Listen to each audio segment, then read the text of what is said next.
Bonjour à tous, bienvenue Monsieur le député Nice, ravi d'être ici sur l'émission Face aux jeunes, bienvenue. Merci de votre invitation. Vous êtes donc, dans un premier temps, je vais faire une petite présentation de vous, bien sûr, votre parcours.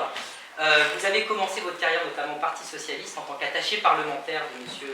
Lindeperg au Parlement Européen, puis de Jean-Louis Gagnère. Vous avez aussi développé votre carrière dans le privé, puisque j'ai vu que vous étiez devenu conseiller financier.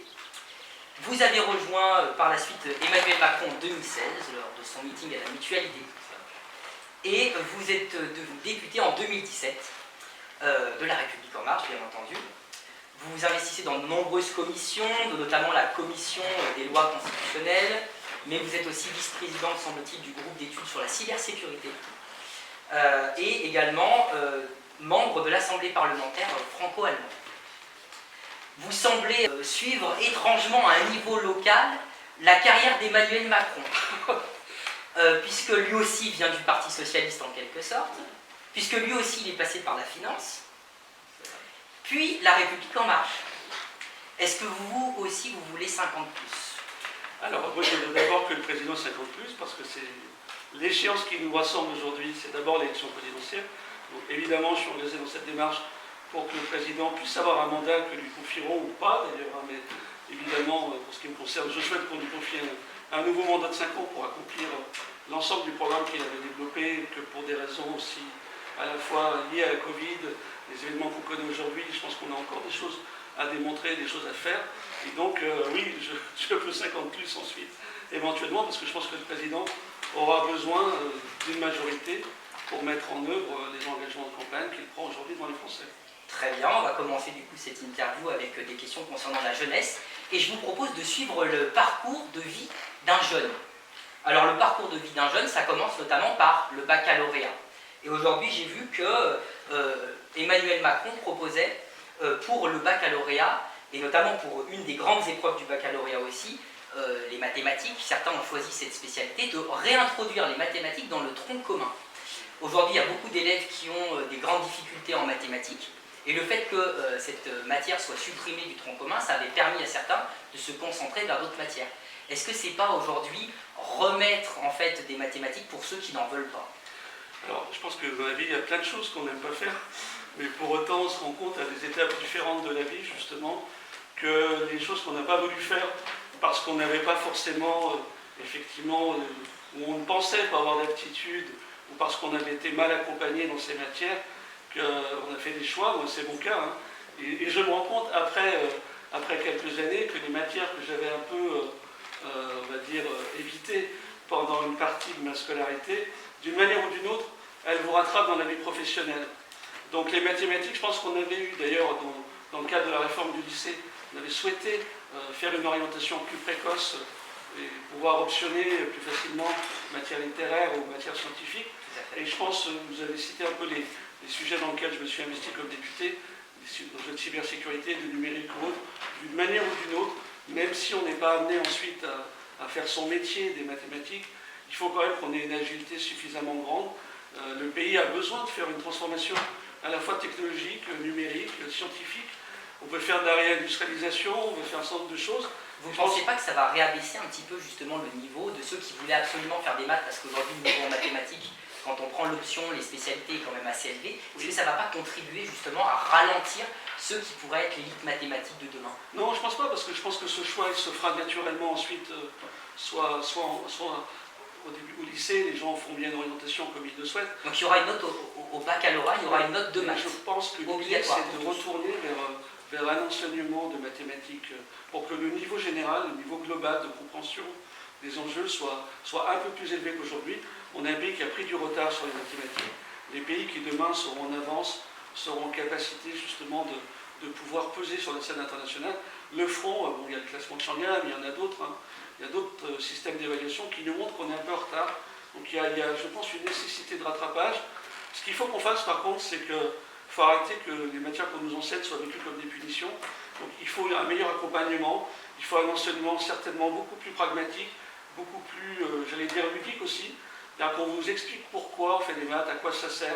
Si on vous explique que ça sert à envoyer un satellite, si on vous explique que ça sert à faire de la recherche médicale, voilà, il faut qu'il y ait un but à l'action qu'on peut conduire au lycée, et pas qu'on vous explique pendant 1 heure un cours, et puis vous avez compris, pas compris, j'ai fait mon cours pendant 1 heure, merci, au revoir. Non, je pense que la pédagogie autour de l'enseignement, mais pas seulement des mathématiques, des langues également, par exemple, mérite d'être revue. C'est pour ça qu'Emmanuel Macron, dans le programme, propose qu'on fasse sur une base territoriale, justement, non pas des états généraux, mais vraiment essayer d'élaborer de manière plus étroite entre le tissu économique, le corps enseignant et puis les attentes des élèves, ce travail-là, pour voir de quelle manière on apprend une discipline et de quelle manière on la vit, non pas comme une punition, mais comme un atout pour la vie professionnelle qu'on aura derrière. Très bien. Une des autres épreuves ensuite, après le baccalauréat, c'est Parcoursup. Oui. Alors là, Parcoursup, ça fait un petit peu trembler les élèves, regardez-les comme ils sont fébriles. Alors, c'est vrai que je voulais absolument, et je tenais à vous poser une question là-dessus. La grande étape pour Emmanuel Macron, c'est son élection, et c'est une sélection. Et pour eux, c'est une sélection aussi. Et je peux vous raconter un petit peu le calvaire que rencontrent parfois les élèves. L'orientation en fin de lycée est difficile. Les élèves ont l'impression quand même d'être triés, d'être répartis, d'être classés. On a un peu l'impression d'être un classeur. Le format numérique rajoute aussi de la distance. Ça peut déshumaniser un petit peu le rapport que là, par exemple, je peux entretenir avec vous grâce à la voix et à l'oralité. Et la compétition accrue accroît aussi le stress. Et c'est vrai que ça entraîne de nombreuses inégalités et pire que ça, le sentiment d'injustice parfois que vivent les élèves. Et je crois bien retranscrire ici leurs sentiments. Emmanuel Macron propose, je le cite, de rendre Parcoursup plus prévisible en donnant les résultats précis des années précédentes et en aidant au mieux les familles. Qu'est-ce que ça signifie concrètement? Concrètement, c'est vrai qu'on avait plusieurs options.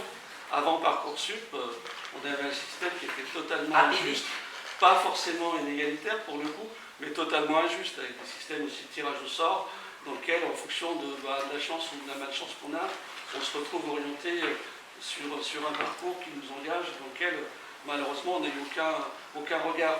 L'un des inconvénients de Parcoursup au début, c'est vrai que l'algorithme, il fallait le rendre transparent pour savoir comment il fonctionne, pour pas que les gens soient inquiets, pour pas avoir ce sentiment justement qu'il y a une sorte de déterminisme en fonction de vos aptitudes. Voilà, on va vous classer bêtement de manière très binaire, oui ou non. Donc il faut que cet algorithme soit effectivement en capacité de prendre en compte non seulement vos résultats scolaires, mais aussi vos aptitudes, votre appétence pour une matière. Ça veut dire concrètement comment ça va se traduire pour les jeunes? Vraiment très concrètement. Justement, l'intérêt, c'est que par rapport à cette année, au lieu d'avoir les résultats de l'algorithme tardivement, l'idée, c'est de vraiment avoir une capacité de se projeter sur l'année qui vient, donc de ne pas avoir le coup près à l'instant T, mais d'avoir une année pour réfléchir à la manière dont on va pouvoir s'orienter, ce qui permet aussi de préparer son parcours de poursuite d'études, de voir l'intérêt surtout, c'est d'avoir de la visibilité. Parce qu'aujourd'hui, la facilité, c'est de vous dire allez faire la formation que vous voulez, faites-vous plaisir, allez en géographie, allez dans telle discipline, parce que vous avez une appétence pour le sujet, même s'il n'y a pas de débouché.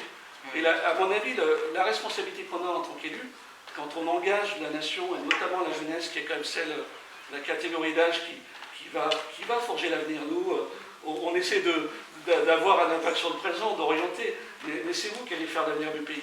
Et donc je pense qu'on a un devoir de responsabilité et de ne pas vous envoyer dans des filières dont on sait que malheureusement elles ne débouchent pas sur de l'emploi. Parce que la finalité de l'enseignement, c'est deux choses. C'est évidemment d'acquérir une culture générale dans l'esprit de Rabelais, c'est d'avoir des esprits, des têtes bien pleines et des têtes bien faites, et donc d'avoir une capacité à affronter le monde et les difficultés de la société dans laquelle on est, c'est de ne pas lier les difficultés. Vous parliez tout à l'heure de risques et d'angoisse, c'est vrai, mais la meilleure manière de lutter contre un monstre qui bouge, c'est d'y être bien préparé. Donc ça, c'est la formation générale. Et puis ensuite, évidemment, c'est de s'épanouir dans un métier dans lequel on va pouvoir avoir un travail. La formation, c'est une chose, le travail en est une autre. Et donc ça veut dire qu'il y aura moins de place dans des filières que vous jugez moins qualifiantes? Moi, je l'ai vécu en tant qu'étudiant, donc c'est bien joli de faire histoire géo à la fac, de se faire plaisir dans des amphithéâtres. J'ai fait sociologie, vous trouvez que je suis un rigolo? Non, parce que je vous ai dit qu'il faut avoir des aptitudes, l'envie de faire et puis ensuite la possibilité de trouver un emploi. Donc si on a les trois éléments, on va pouvoir s'épanouir. Est-ce que par exemple, si on embauchait, je parle très, très rapidement du scandale McKinsey, même si je ne referai pas l'historique, si on embauchait peut-être des personnes qui, comme moi, doctorants en faculté ou docteurs en faculté, je facture moins cher. Je prends note, vous m'enverrez vos honoraires, mais...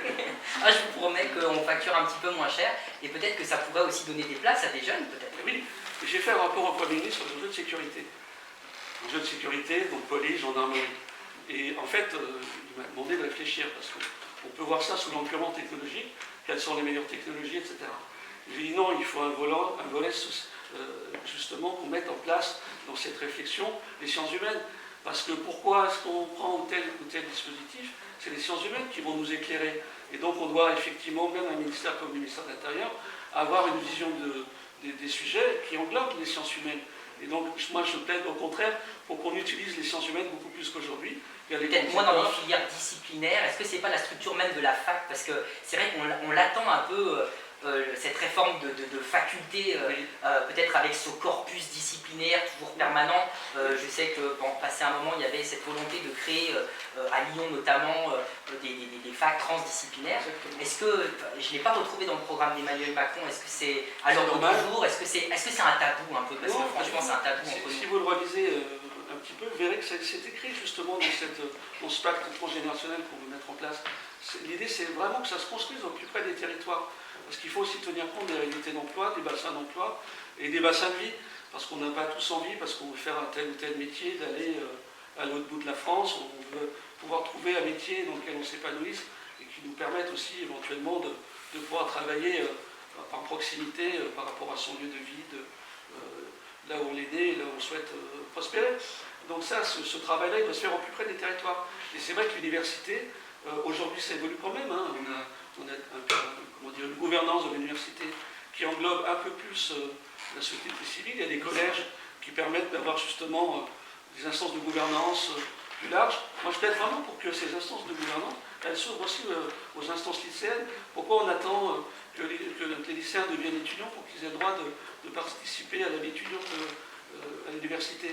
Je pense que vous avez là des représentants engagés qui ont envie de s'investir dans la vie du lycée. Ils ont toute leur place, puisque c'est leur avenir. Ils ont toute leur place pour pouvoir justement avoir leur regard et leur vision de l'université aussi. Je vous pose une dernière question avant de penser au pour-contre et aux questions des jeunes très rapidement derrière, justement par rapport au travail. Que faire par rapport à l'emploi des jeunes? Qu'est-ce que vous comptez mettre en place pour améliorer aujourd'hui l'employabilité des jeunes? Il faut lutter contre les inégalités sociales. Donc ça, on l'a fait en aidant aussi de manière fiscale l'embauche, par exemple, des jeunes qui seraient en situation de handicap, parce qu'il ne faut pas nier les inégalités que malheureusement la vie nous a données, mais aussi des opportunités, parce que ce n'est pas parce qu'on a un handicap auditif, visuel ou d'une autre nature qu'on n'a pas les compétences nécessaires. Donc il faut lutter contre ces préjugés qui sont liés justement à la situation de handicap. Donc ça, on l'a fait d'une manière fiscale. D'une manière plus générale, il faut effectivement accompagner et aider les jeunes vers le premier emploi, parce qu'on sait que la difficulté, c'est de rentrer dans la vie professionnelle. Exactement. Une fois qu'on y est et qu'on a un peu de vécu, une expérience à faire valoir, c'est un peu plus facile de rebondir. Mais je pense qu'on il y aura quoi, des emplois aidés? Il y aura alors je suis contre les emplois aidés, parce que, si vous voulez, ma logique, c'est pas de faire en sorte qu'il n'y ait plus de marge d'escalier, parce que la vie, elle est comme ça. Vous aurez toujours des difficultés à affronter. L'idée, c'est plutôt de mettre en sorte d'avoir plutôt des barres de rappel pour pouvoir se rattraper, pour pouvoir avancer quand même quand on a une marge d'escalier qu'on n'arrive pas à franchir. C'est pas la même logique. Et je pense qu'on doit accompagner ceux qui sont en situation de difficulté. Donc c'est plus une politique filet, oui, une politique mais ambitieuse. d'échec. C'est-à-dire que cette politique filet, c'est pas un plan B. C'est pas on fait à défaut de pouvoir suivre le cursus. C'est quand même un peu ça la politique filet, normalement, hein, si je me permets simplement d'écrire ça pour nos auditeurs aussi, c'est que quand on tombe, par exemple, voilà, on n'a plus de travail, on tombe au RSA, c'est le filet, il nous rattrape, il nous sauve, entre guillemets, mais ça ne nous permet pas d'aller bien plus haut.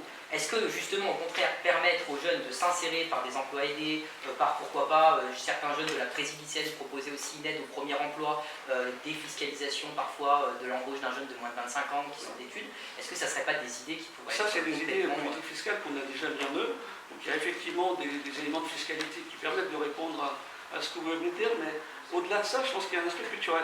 C'est-à-dire que le fait d'être jeune, c'est pas en soi le fait qu'on soit moins compétent que quelqu'un qui aurait... Donc je pense que dans le cadre du CV anonyme qu'on voulait mettre en place, qui n'a pas été un vrai succès, parce qu'ensuite il y a forcément des entretiens d'embauche, et donc il y a une capacité des entrepreneurs à identifier l'individu et de se dire ah oui, mais d'accord, c'est anonyme, mais quand même, c'est monsieur ou c'est madame Attel. Et donc il y a plutôt une idée justement d'avoir un tableau de bord de l'entreprise et on peut valoriser l'entreprise, sa cotation en bourse peut en dépendre si c'est un grand groupe, ou même au niveau de la Banque de France, vous savez que toutes les entreprises sont référencées à la Banque de France par rapport à l'obtention des prêts, et donc il y a ce qu'on appelle un ranking, et on peut imaginer qu'une entreprise qui va embaucher plus de jeunes qu'une autre pourrait avoir justement un meilleur score et un bonus, ce qu'on appelle aussi les réputations. De dire voilà, telle entreprise, elle a un rôle vertueux dans la société parce qu'elle permet à des jeunes de s'insérer plus rapidement que d'autres, et donc de ce fait, elle aura une meilleure notoriété. Et on peut imaginer qu'elle pourrait avoir aussi, de ce fait-là, plus de réussite que d'autres. Je pense que ça va au-delà de l'aspect fiscal. C'est vraiment une révolution un peu culturelle à faire pour faire confiance aux jeunes. Moi, je l'ai fait avec mes collaborateurs et franchement, je suis assez content d'avoir fait ce choix-là parce qu'on a aussi plus de dynamisme. On a des gens qui sont aussi très en prise avec les évolutions de la société. En parlant de dynamisme, très rapidement, j'ai une toute dernière question très rapide, mais j'ai trouvé, alors j'ai lu le programme d'Emmanuel Macron, je l'ai trouvé un peu moins... comment dire, un peu moins enthousiaste, un peu moins emblématique peut-être. Il y a moins de mesures emblématiques que le programme de 2017. Est-ce que c'est parce qu'il y a moins d'ambition ou est-ce que c'est parce que la dette, est-ce que c'est une raison liée à la dette Covid? Vous nous annoncez qu'on ne pourra plus rien faire dans les 5 ans qui viennent. Non, je pense que dire qu'on ne va plus rien faire, ce serait désespérer tout le monde.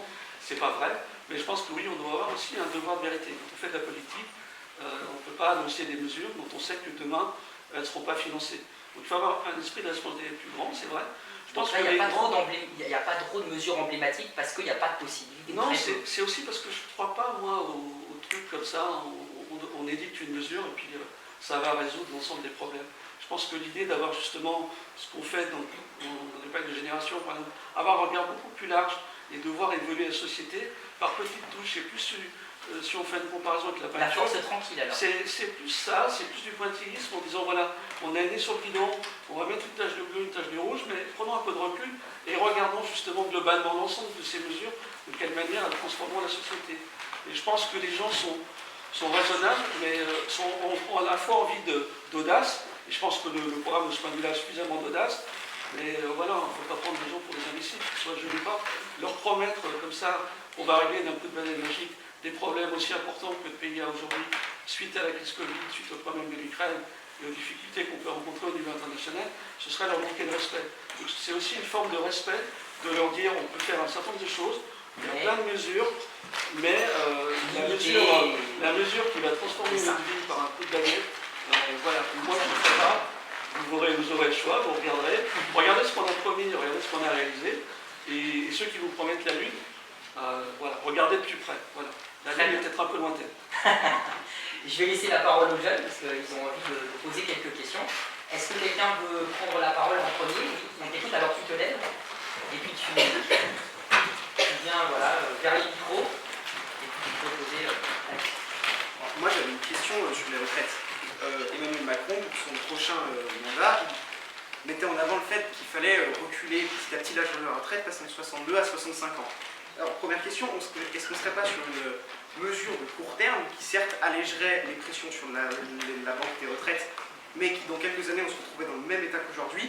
Est-ce qu'il ne serait pas temps d'envisager une réelle réforme des retraites où on sortirait de ce système où on paye pour les autres? Alors c'est vrai que c'est un vrai choix de société. Vous avez effectivement deux modèles, une retraite par répartition, une retraite par capitalisation.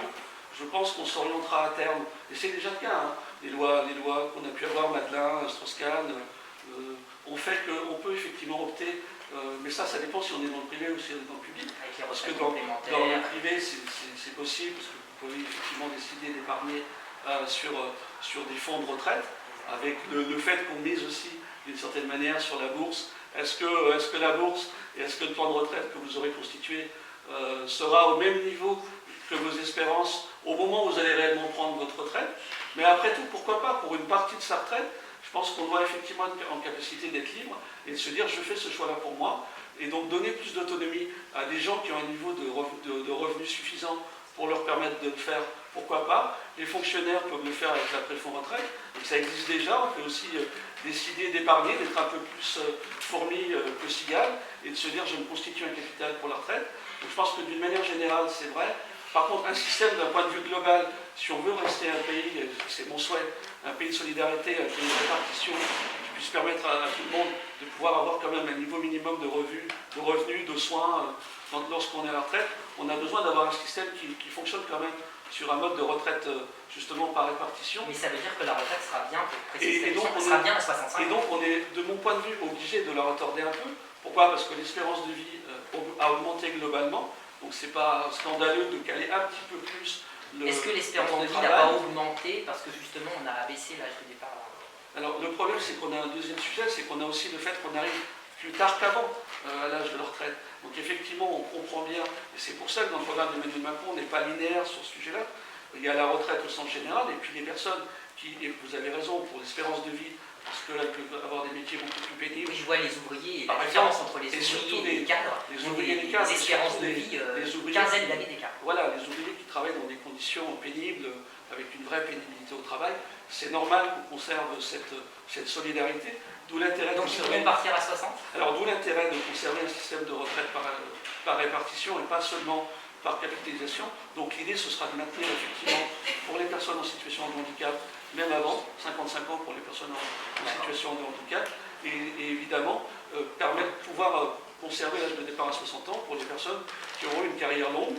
Je pense que ça, c'est pas à nous de le faire seul, et ça a été peut-être une erreur du mandat, c'est de mettre de côté un peu aussi les partenaires sociaux, que ce soit les syndicats patronaux ou salariés, parce que ça doit se négocier par branche en fonction justement des difficultés du métier. Du métier. Il y a un truc très simple qui s'appelle malheureusement pour les assurances la table de mortalité. Il y a des données statistiques qui sont parfaitement connues aujourd'hui. En fonction des métiers et des professions qu'on a, on connaît. Et on adaptera, donc ça sera un peu à la carte. Et donc on doit être en capacité de moduler un peu plus. Mais globalement, pour l'ensemble des Français, si on veut être raisonnable, âge de départ à la retraite 65, un peu plus tardif parce que la durée de vie est globalement un peu plus tardive. Âge d'arrivée sur le marché du travail également un peu plus tardive. Donc on comprend bien qu'on ne peut pas arriver sur le marché du travail à 27 ans et partir à 60. Ceux qui vous le promettent, ils s'en foutent parce que vous avez, à l'âge que vous avez, les effets de décision qu'ils prendraient aujourd'hui, vous les verrez dans 23 ou 25 ans, ou 30 ans, ou plus. Donc je pense que ce n'est pas responsable de transférer sur la jeunesse justement une charge qu'on octroiera aujourd'hui pour des raisons électorales à ceux qui sont à quelques années de la retraite. Alors faites attention quand on vous fait des promesses pour vous, regardez bien si elles s'adressent à vous dans 30 ans, quand la question, ou dans 40 ans, quand la question va se poser, ou à ceux qui sont en capacité de prendre leur retraite dans les quelques semaines, comme par hasard, les quelques semaines qui arrivent avec l'élection. Très bien, on va changer de question. Oui, Charlie. Alors moi, je voulais vous demander sur quoi va se centrer la politique d'Emmanuel Macron au cours de ces 5 années, si jamais il vient à être élu. La principale, je pense qu'il y a deux enjeux. Les enjeux de sécurité, vous avez compris au niveau international, parce qu'évidemment, dans un monde qui est de plus en plus troublé, de plus en plus incertain, avec des alliances, on voit bien que malheureusement les choses évoluent. Un allié d'hier peut devenir un adversaire d'aujourd'hui. Donc ces enjeux internationaux liés à la mondialisation qu'il faudra revoir, parce qu'on voit bien que dans un monde aussi troublé, il faut réindustrialiser, il faut se réapproprier de la souveraineté. Donc l'enjeu de souveraineté économique et industrielle est essentiel. Le deuxième enjeu, c'est l'enjeu de la formation du travail. Ce qu'on disait tout à l'heure sur la formation, faire en sorte que vous ayez justement une formation dédiée à un domaine qui est votre domaine de prédilection, celui sur lequel vous voulez vraiment vous investir, mais suffisamment large pour pouvoir être amené, ce qui est le cas, à changer 2 ou 3 fois de métier dans votre carrière, ne pas être bloqué, n'avoir un plafond de verre à un moment, que ce soit les maths, les langues ou je ne sais quelle autre discipline. Donc cette polyvalence sur sécurité et formation. Flexibilité, sécurité, et puis sur l'emploi, on a la chance, c'est encore vrai, les statistiques de l'INSEE le donnent, on va être plutôt dans une période de plein emploi. Donc le problème majeur, c'est de faire en sorte que les formations que vous allez recevoir correspondent justement aux métiers des métiers d'avenir ou même les métiers du présent que les entreprises demandent, parce qu'on a aujourd'hui énormément d'emplois à pouvoir, mais il y a un problème d'adéquation de formation. Et c'est pour ça qu'on doit vraiment travailler finement sur l'adaptation de la formation que vous recevez et de l'emploi que vous serez amené à occuper d'ici quelques années. Très bien. Est-ce qu'il y a d'autres questions? Oui.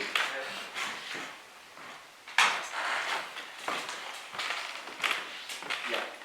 Alors aujourd'hui, la quasi-totalité des candidats à l'élection présidentielle considère qu'Emmanuel Macron est, je cite, le pire président de la Ve République. Alors, au-delà de la rivalité et des coups de communication divers, qu'en pensez-vous? En faisant une rétrospective objective, que pensez-vous qu'on peut retenir de positif de son quinquennat? C'est vrai que si les 11 candidats qui faisant de conduite trouvaient que c'était le meilleur, il y aurait quand même quelque part une forme d'incohérence par rapport au fait qu'ils s'engagent contre lui. Je pense qu'il faut garder la mesure de toutes choses. Dans la vie, on n'est jamais ni meilleur ni plus mauvais. Il y a des facteurs dans lesquels on était bon, des choses dans lesquelles on était mauvais. Je pense Certains le trouvent à égalité avec François Hollande. Oui, Vous pensez qu'il est meilleur que François Hollande? L'histoire jugera. Moi, je ne suis pas historien. Donc pour ceux qui se destinent à faire des études d'histoire d'ici quelques années, on verra et on comparera. Je pense que. Vous ne pensez pas meilleur que François Hollande là, pour l'instant? Vous pouvez essayer Non, de mais je ne veux pas être dans une forme de démagogie en disant mon candidat est meilleur que les autres parce que c'est mon candidat. Je pense que sur un certain nombre de choses, il a eu au moins quelque chose de courageux que François Hollande n'a peut-être pas eu. C'est justement d'aborder des sujets difficiles qui aujourd'hui font que ça pose polémique parce que sur les questions d'emploi, sur les questions d'immigration, sur les questions internationales, sur les questions de partenariat justement, sur la santé, on a mis sur la table tout un tas de sujets compliqués que depuis une vingtaine, voire une trentaine d'années, personne n'avait réglé. Si on a des problèmes aujourd'hui à l'hôpital, c'est parce que personne n'a eu le courage politique de faire sauter le numerus clausus pour les médecins, parce que la pyramide des âges, par exemple, du départ à la retraite des médecins était connue.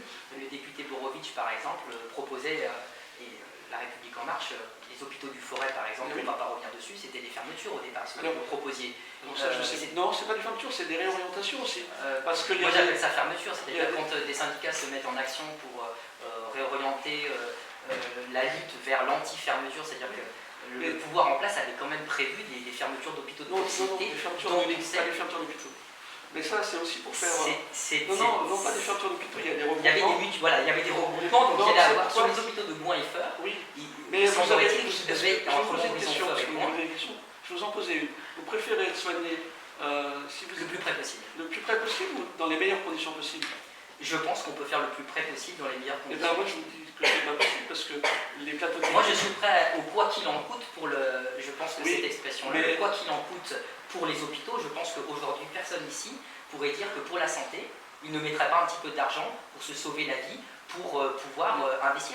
Est-ce qu'aujourd'hui, nous sommes prêts, avec les dépenses que nous avons faites quand même liées à la crise Covid, est-ce qu'on n'est quand même pas prêt à mettre un petit peu d'argent dans l'hôpital pour pouvoir soigner des aînés dont on a vu les scandales dans les EHPAD qui sont quand même révélés au grand jour grâce aussi aux médias et aux actions de certains, dont les rapports qui devaient sortir ont parfois été un petit peu cadenassés. Et là, on voit que la question aussi de Bréaudet montre aussi qu'il y a entre guillemets un piège qui s'est refermé aussi sur Macron, sur les hésitations qu'il a pu avoir au début de son quinquennat. Je pense que la question de Bréaudet est tournée là-dessus. Entre par exemple. Je laisse la question, je la poser lui-même. Ce que vous c'est mentionnez, vrai qu'il a- c'est que vous dites que Emmanuel Macron a permis de poser sur la table de nombreux sujets, je cite tabous.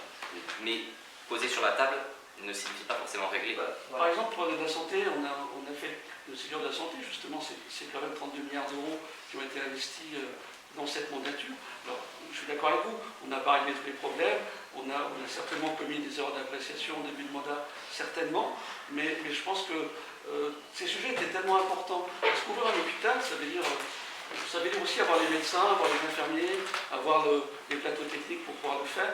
On ne fait pas ça en 4 ans. Pour former un chirurgien, il faut 10 à 12 ans. Donc évidemment qu'on préférait être soigné le plus près possible.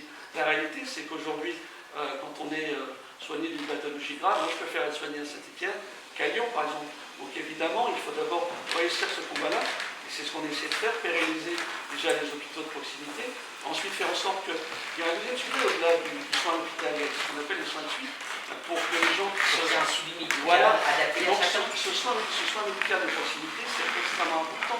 Donc on a besoin d'infirmiers, on a besoin de médecins, on a besoin d'accompagnants qui le fassent au plus près des territoires. Et ça, c'est vrai que ça va demander un peu plus de temps, parce qu'il va falloir former des professionnels de santé. On a commencé par les médecins, parce que c'était vraiment la très grande urgence de pouvoir en avoir 2 fois plus chaque année que ce qu'on avait aujourd'hui. C'est vrai que pour tous les sujets, on ne peut pas en 5 ans, Oui. malheureusement, combler 30 ans de retard. C'est un peu vrai pour tous les sujets. Sur les enjeux de sécurité, par exemple, c'est un enjeu qui est aussi dans la population un vrai ressenti. On a remis 10 000 policiers et gendarmes en 5 ans, ce qui est une gageure parce que, pareil, pour les former, pour les recruter, il fallait améliorer aussi leur rémunération.